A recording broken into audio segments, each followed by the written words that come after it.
Yun, napakaganda po, no? Ito na po yung resulta, guys, no? Ito po yung abono na gamit namin, guys, is ammonium lang, no? 5:1 yung mixing namin.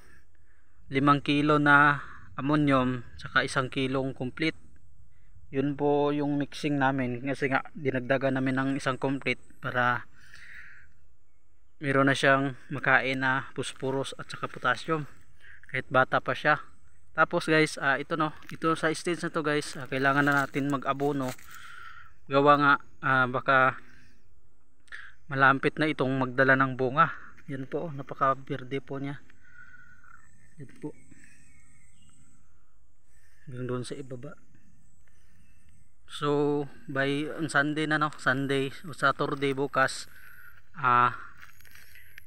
need namin na, kailangan na namin mag-abono para yung bunga niya guys is humaba at saka magdadala talaga siya ng bunga. Yan po,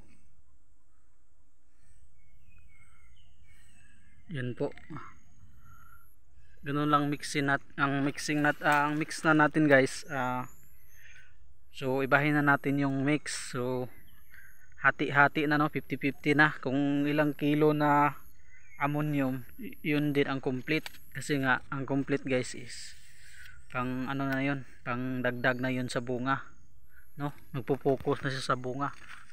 Grabe guys, ang kakapal, no. First time kong magmais guys na ganito siya kataba, kasi nga yung abono na mix namin guys is nasa timing, yung paglalagay ng abono nasa tamang edad po, no, 15 days po talaga siya para ma-absorb niya yung dami ng abono nyo, makakain niya talaga.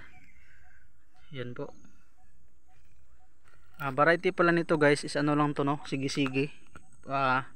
Itong variety na to guys, no, pwede nating applyan ng ano, ng herbicide.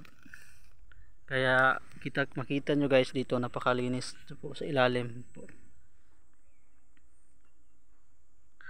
Yan po, napakalinis. Ayan, so update ko na lang kayo guys, no, sa Sunday kung ano yung mixing namin sa abono Sunday, para meron kayong guide if gusto nyong magtanim ng mais. Kasi guys, sa mahal ng bigas ngayon, aabot na ng 60 pesos per kilo, kaya itong mais ang napakagandang solusyon, no, kung mayroon tayong pagtatamnan ng mais. So kailangan natin pursige, no, sipag lang naman to, sipag lang.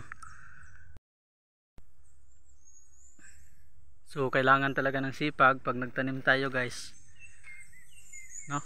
Yan po, siguro sa susunod nito guys, dito na naman kami sa kabila magpo-focus yung sa pangalawa naming tanim. Yan po,